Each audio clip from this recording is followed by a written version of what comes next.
वह परमात्मा दो प्रकार की आत्माओं स्वरूपों को ग्रहण करता है। ये जो प्राण है तथा जो सूर्य है, यही दोनों सर्वप्रथम उत्पन्न हुए हैं। ये सूर्य बाह्य आत्मा है और प्राण अंतः की आत्मा है। इसकी गति को देखकर यह अनुमान लगाया जाता है कि यह अंतरात्मा ही है। वेदों में कहा गया है कि यह आत्मा गति रूप ही है। जिस विद्वान के पापों का शमन हो चुका है, वो सभी का अध्यक्ष होता है। उसका मन पवित्र होता है तथा उसकी स्थिति परमात्मा में ही रहती है। उस विद्वान का ज्ञान चक्षु जागृत हो जाता है तथा वह अंतरात्मा में ही स्थिर रहता है। वह गतिशील होता हुआ बहिर्गमन कर जाता है। आत्मा की गति का अनुमान लगाया जा सकता है, ऐसा वेदों ने भी प्रतिपादित किया है। सूर्य के मध्य भाग में जो पुरुष स्वर्ण के रूप में दृष्टिगोचर होता है, जो हमें हिरण्यमय अर्थात प्रकाश स्वरूप दृष्टिगोचर होता है, वही पुरुष हृदय रूपी कमल में स्थित रहते हुए अन्न को ग्रहण करता है। आत्मा को गति रूप कहा गया है। सुचालक कंडक्टर में इलेक्ट्रॉन तो हर समय उपस्थित रहते हैं। जब वे गतिशील होते हैं तो विद्युत प्रवाह का आभास होता है। इसी प्रकार आत्म तत्व परमात्म तत्व सभी जगह कण कण में विद्यमान है। जब वो संकल्प पूर्वक गतिशील होता है, सभी चेतना का आभास होता है। ये ऋषियों की अनुभूति से प्रकट हुआ तथ्य है। जो पुरुष हृदय कमल में विद्यमान एवं अन्न ग्रहण करता है, वही पुरुष इस सूर्य की अग्नि के रूप में आकाश में प्रतिष्ठित है। यही काल नाम से युक्त पुरुष है।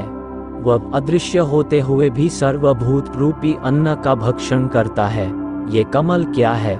यह क्या जानकारी रखता है? इसका उत्तर यह है कि जो यह आकाश है, यही कमल है और इसमें निवास करने वाला वह समस्त प्रकार की जानकारी रखता है। वह इन चारों दिशाओं एवं उपदिशाओं में प्रतिष्ठित है। वह सभी से परे अर्थात श्रेष्ठ है। इस प्राण और आदित्य की ओकार से युक्त एवं व्याहृतियों सहित गायत्री सावित्री महामंत्र से उपासना करनी चाहिए। ब्रह्मा को उत्पत्ति कमल से कही गई है। उस आलंकारिक उक्ति को ऋषि स्पष्ट करते हुए आकाश को ही कमल कहते हैं। परम व्योम में सुप्त स्थिति में परमात्मा तत्व के नाभिक से स्फुरना उभरी, वह कमल नाल कहलाए। जिस क्षेत्र में स्फुरना हुई, वह कमल कहलाया। उसी में विकसित सृजन चेतना ब्रह्मा ने सृष्टि की। ब्रह्म के दो रूप हैं, मूर्त और अमूर्त। जो मूर्त रूप है वह असत्य है और जो अमूर्त रूप है वह सत्य है। वही यथार्थ ब्रह्म है। जो ब्रह्म है वही ज्योति है और जो ज्योति है वही आदित्य है। वही ओकार प्रणव है, वही आत्मा है। उसने अपने स्वरूप को तीन प्रकार से प्रकट किया है। ओकार तीन मात्राओं से युक्त है। इसी ओमकार में सभी तत्व विद्यमान हैं। इस तरह श्रुति में वर्णन मिलता है। आदित्य ही ओकार स्वरूप ब्रह्म है। ऐसा ध्यान करते हुए पुरुष को चाहिए कि वह आत्मा का उसके साथ संयोजन करे। सभी को प्रादुर्भूत करने वाला है। वह नाम तथा रूप से युक्त है, निद्रा रहित और वृद्धावस्था से रहित है, मृत्यु रहित है। इस प्रकार से उसे 5 भागों रूपों में जानना चाहिए। वह हृदय रूप गुफा में ही निवास करता है, ऐसा श्रुति का मत है। इस ओकार रूप परमात्मा का मूल ऊर्ध्व की ओर और जहाँ तक ब्रह्म है वहाँ तक इसकी शाखाएं फैली हुई हैं।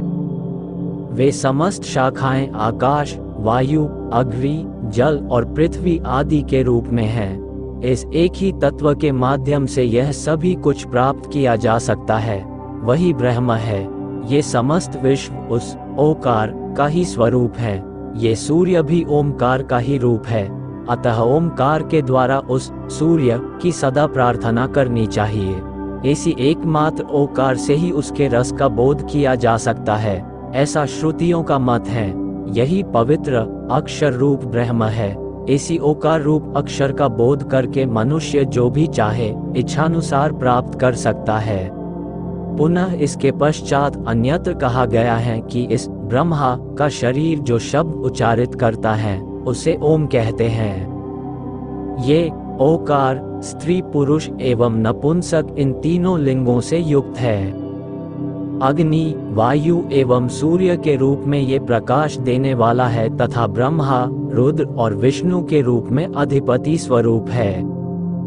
गार्हपत्य दक्षिणाग्नि और आहवनीय यही तीनों अग्नियां उसके 3 मुख हैं तथा ऋग्वेद यजुर्वेद और सामवेद को भी वह जानने में समर्थ है।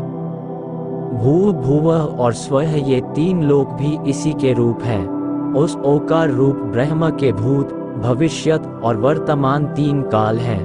प्राण अग्नि और आदित्य उसके प्रताप हैं। अन्न जल और चंद्रमा उसके पोषक तत्व हैं। बुद्धि मन और अहंकार ये तीनों उसकी चेतना है तथा प्राण अपान एवं व्यान उसके प्राण हैं। ऐसा ही अनेकों ने कहा है। ये स्तुति करने वाला तथा स्वयं अर्पित करने वाला कहा गया है, ऐसा श्रुति का वचन है। हे सत्य कामना वाले, यही ओकार पर एवं अपर रूप ब्रह्म है। यह ओकार ही अक्षर है। इसके अनंतर इस ओकार रूप ब्रह्म ने जो विस्तार किया वही सत्य है। प्रजापति ने कठोर तप करके उन 3 व्याहृतियों भूः भुवः और स्वः का उच्चारण किया।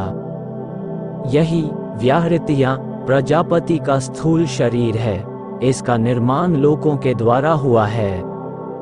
स्वः उसका मस्तक है, भुवः नाभि है, भूः पैर हैं और आदित्य उसके नेत्र हैं। ये सब उसके अधीन है। महापुरुषों की ये मात्राएं अंश हैं। ये पुरुष नेत्रों के द्वारा इन मात्राओं में गमन करता है। सत्य ही नेत्र हैं। नेत्र में स्थित पुरुष ही सभी पदार्थों के विषय में बतलाता है। अतः भूः भुवः और स्वः इस विधि के अनुसार ही उपासना करनी चाहिए। अन्न ही प्रजापति है। वह सभी का आत्मा तथा सभी का चक्षु है।